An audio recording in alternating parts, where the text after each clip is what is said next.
Okay, May Givanin, and welcome to another random film review. And happy Halloween, everyone. So I'm gonna do my review of Halloween Kills, but before I do that, I think maybe I'll just give like a brief review of the original 1978 Halloween, what I thought, just super quick, and then the Halloween 2018, and then go into my review of Halloween Kills. I don't want to make this whole thing super long. I just got up, so please forgive me. Um,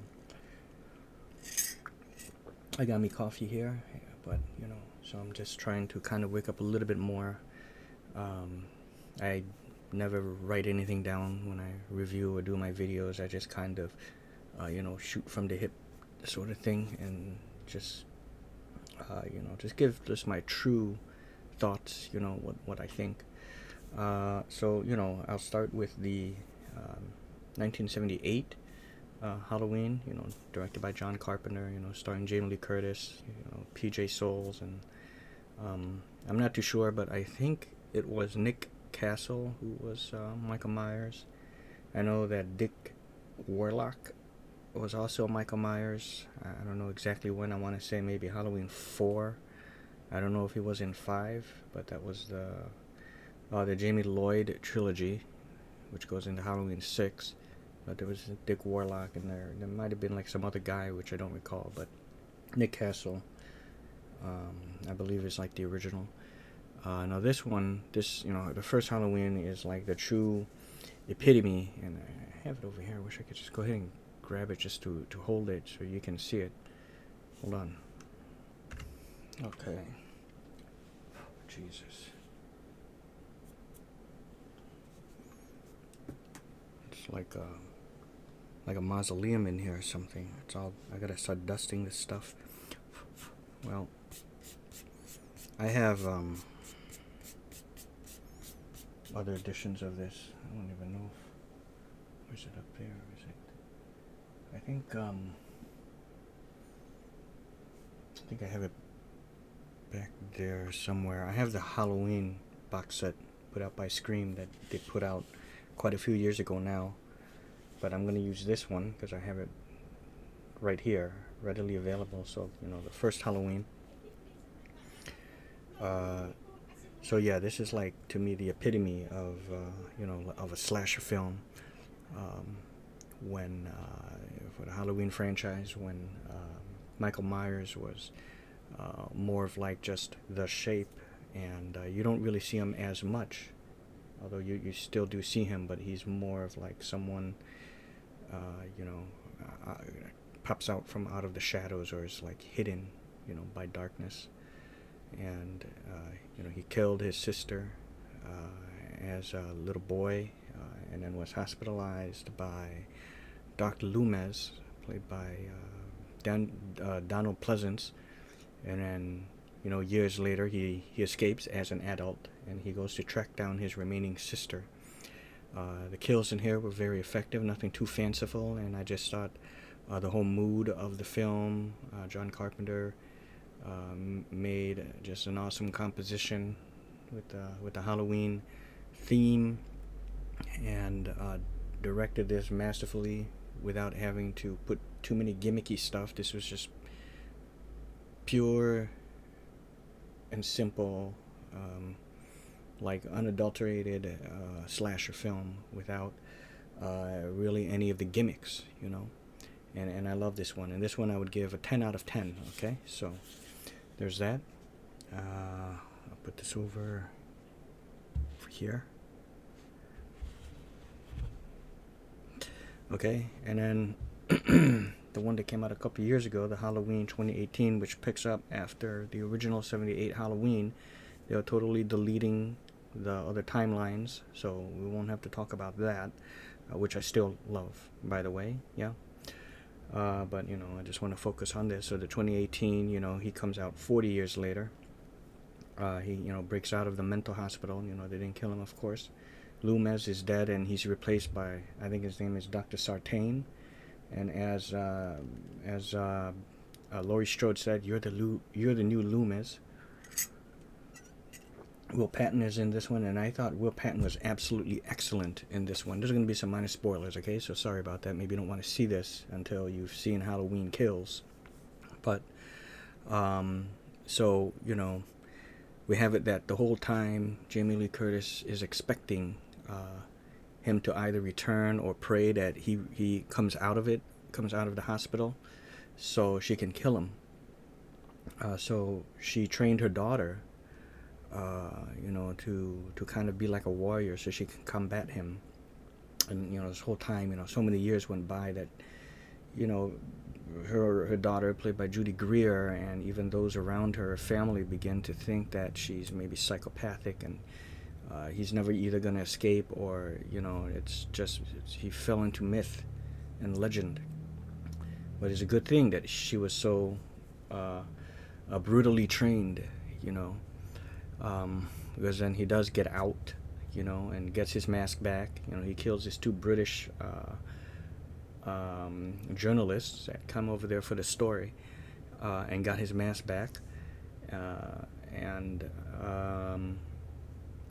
you know, and he starts going on his killing spree. Now, I loved how they did that, you know, because it's been because they're trying to delete the other timelines and try to make it that it's just the 78 Halloween and then Halloween Kills, and assuming that, you know, this new generation of people haven't seen the other ones and are just starting with this one, and then maybe it piques their interest to go back to see, okay, the first Halloween. They try to the way it was filmed, I felt, which I still absolutely loved. I don't know who directed this one, sorry, but try to pay homage to the original one by having setting a similar tone, but not exactly the same, you know, but try to set it up where he's somewhat still known as kind of like the Shape, even though you see him more frequently in this one, not in this one, I'm pointing over there, but the 2018 Halloween versus the 78 one.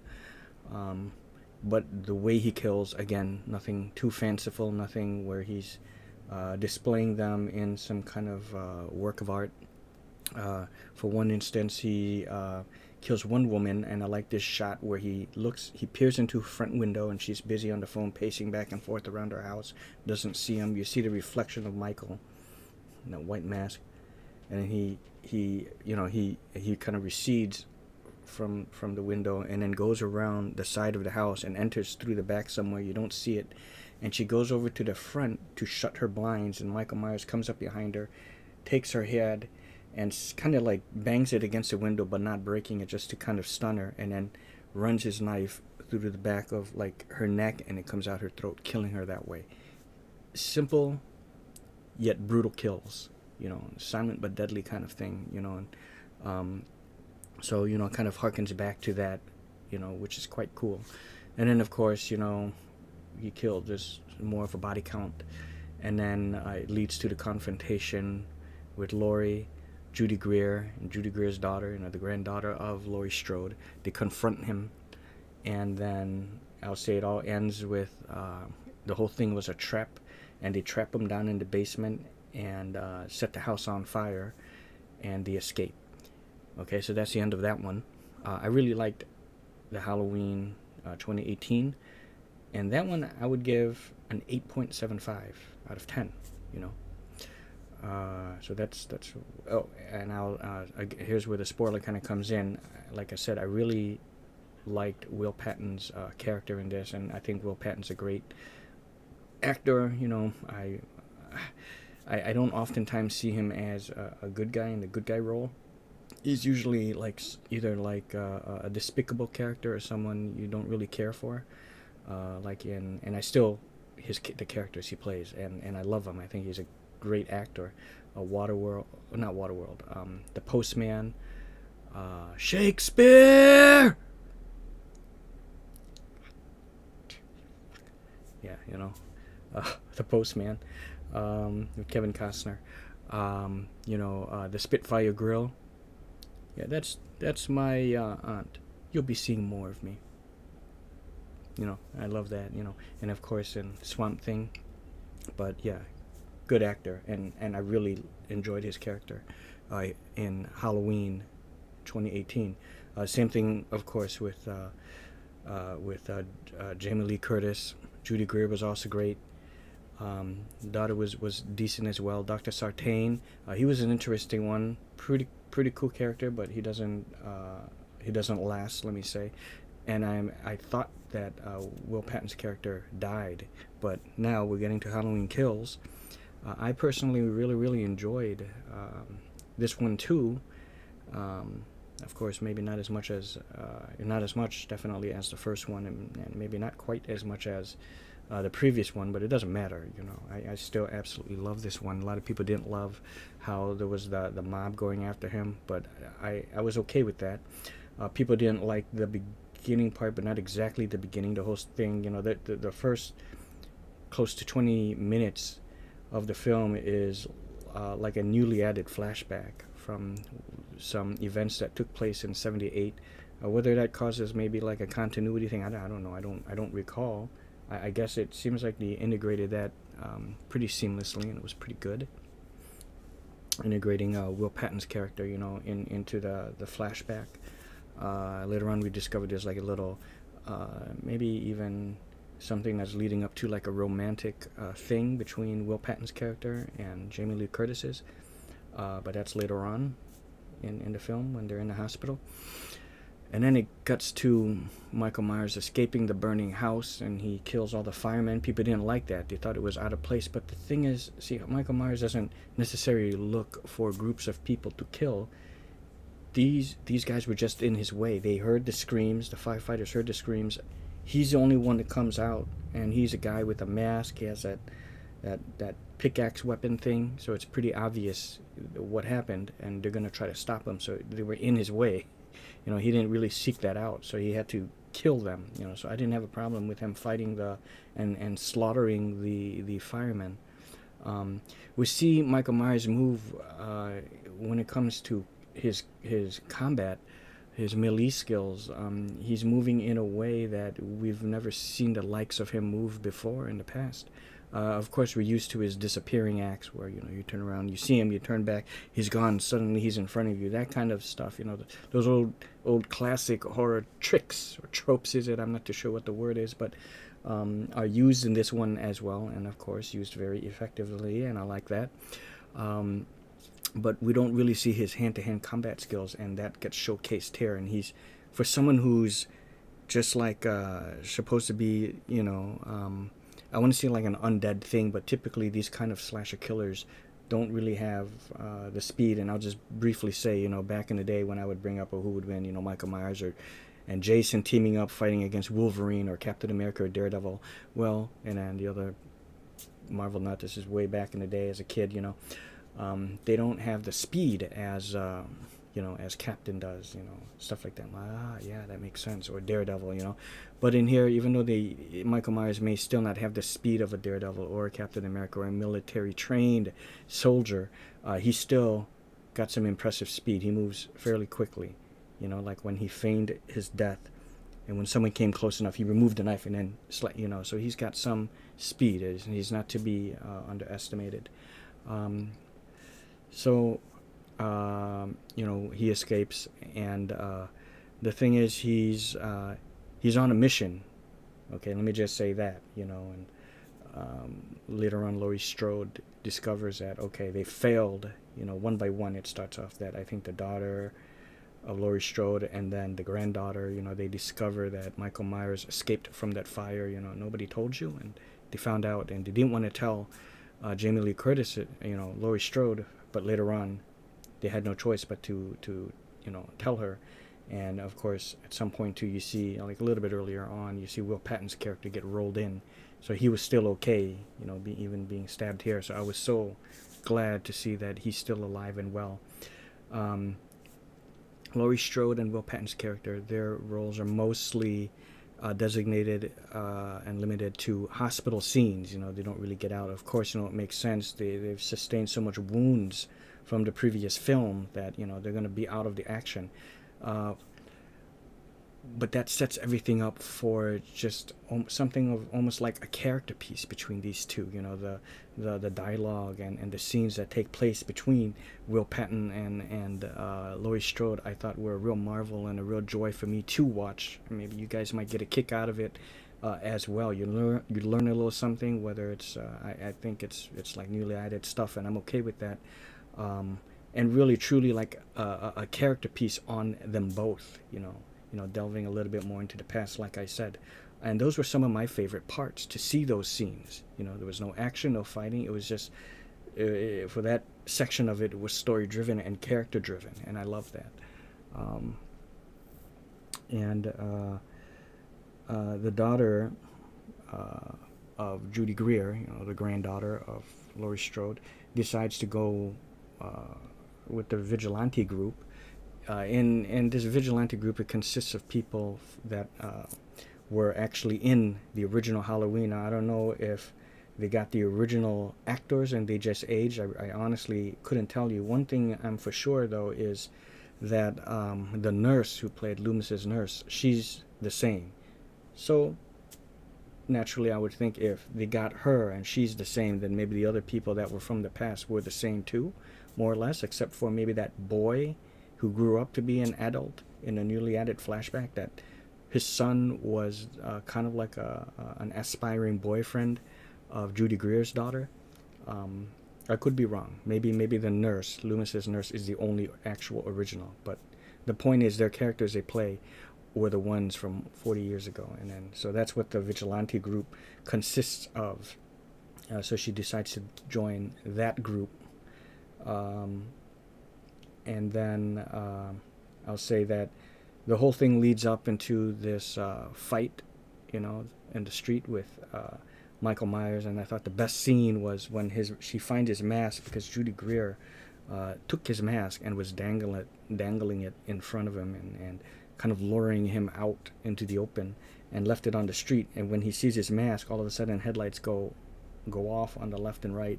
And it's that mob, that crazy mob of what looks like it consists of anywhere between 10 to 15 people, maybe a little bit more. You see one woman with an iron. I mean, the weapons these people have.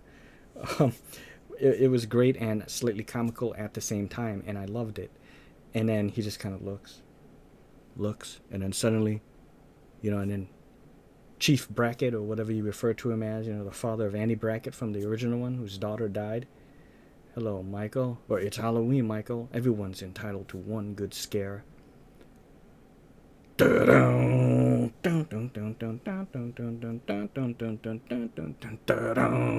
music that played. Oh, absolutely love that scene. I got goosies. I got them right now just talking about it. And then, see, you would think if it's just a normal man and they're tracking down like maybe a killer, a mortal being killer, to be like, be a little erratic, and he's surrounded. There's a little fear in his eyes. But with Michael, no fear. When he looks, he looks. He sees him. Even when the people initially came and he saw he was outnumbered, he just very neutral. Whether he's going to kill one helpless person, a woman or a dude, 10 people or 100 people, he would never back down. He just and even when he had that mask on, he just looked, and he's just ready. And that brawl was something to behold, I thought. So I love that. There's like maybe a gripe or two I did have. Like for one, it was cool that they brought back these people, and fun little fact, that nurse who played Loomis's nurse, that actress, she was in the H2O, the Halloween H2O. She was in that one. So it's like she came back for two kind of like comebacks of the iterations of the timeline for Halloween, and she died in both. Sorry for the spoilers, but I think she might have lasted even a little bit longer in this one. But the people that came back, I kind of wish that let's just say Michael gets most of them, and I wish that they would have done it where maybe he got maybe one of them, fine, but kind of leave some, like most of them, I'll say, intact for like the final part of the film. I really wish they would have done that, not not kind of kill most of them off in one film. I thought that's just my little thing. This film was great because I thought it showcased the aftermath of a slaughter. You don't quite get to see that in, obviously, the original Halloween, the second Halloween. You don't really see like what the real thoughts of the people are. You kind of did see a little bit of a mob. You kind of did see a mob, really, but again, different timelines. So that's deleted for this one. So this is their chance at it. But in Halloween 4, The Curse of Michael Myers, Michael comes home. What was it, The Curse of Michael Myers, or the? I can't remember what 4 was called now. I thought maybe it was Halloween 6. It was called The Curse of Michael Myers, and it's like he comes home or something. The start of Danielle Harris's character. Jamie Lloyd. There was like this group of hunters or something, and they kind of formed a vigilante group to go after him. So that was like that take of it. On like a vigilante group, but it wasn't really like the whole town, and you didn't really get into the whole mindset. And that one, Halloween 4, was directed by Dwight H. Little, who also directed the movie Marked for Death, starring Steven Seagal and Bassel Wallace as Screwface. He also directed, Dwight H. Little, Rapid Fire, starring Brandon Lee, and Bassel Wallace had a minor role in that one as an FBI agent. That is law enforcement, Basil Wallace. Anyways, so I like how we got into the mindset of what vigilantes, what the people, are thinking, like overall, citywide kind of thing, the cops and everyone, and how these killings, Michael's killings are affecting everyone, once everyone started to catch wind of it. And I like that they did that in this film. There was even a case of mistaken identity. Okay, let's say that, in the hospital. And that was kind of like interesting to watch. So yeah, this one does have more action. If Halloween 2018 was more of a slow burn, kind of a slasher film, like the original Halloween, it was more closer to that. This one was more of an action-oriented one. I can't even say it's more like Halloween, the original Halloween 2. Not so much like that, where I don't know if it was intentional, but maybe there were callbacks to that in the hospital scene, because Laurie Strode was also mostly in the hospital, pretty much. The whole thing, she was in a hospital, and in Halloween 2, the original Halloween 2. But of course she got into it with Michael, and here there was no confrontation between Michael. It was just mostly her and Will Patton's character, having a dialogue. And maybe some folks might find that boring and not really like it too much, but really I think a lot of folks will still actually enjoy that, watching that, to see that those scenes with those two, because then it jumps to, you have the other side of that, what's going on outside. Laurie Strode preparing for, like, he's after me. Let's just say there are two different train of thoughts going on here. He's coming over here to kill me. He's hunting me down. Well, or maybe it's this is happening. What is going on in Michael's head? And I don't want to spoil that for you guys. Let's just say, So I'm gonna give Halloween Kills, and the kills were a lot more brutal. I'll say that. It was a weird thing where he was killing some dude. He's already dead, and he was just multiple times stabbing him with a different knife and leaving it in to leave a piece of art. Now, somebody said he has always done this, and I put that video up, that clip. I put like a few clips up there, and I said, what the fuck, Michael? What are you doing? It's a very bizarre thing to do. What the fuck, Michael? And someone put, he has always done this. This is just sort of like a behind the scenes, what you don't see Michael do, because typically, and that guy's right. Typically, when the victims or the final girl or someone comes across these bodies, they're either like displayed in some kind of way, or the body's mutilated in some way. Well, this is what he does. This is the man at work. So, wow. I mean, they showcase that, how it got into that position, and all these knives and some whatever pattern he put it in. Wow.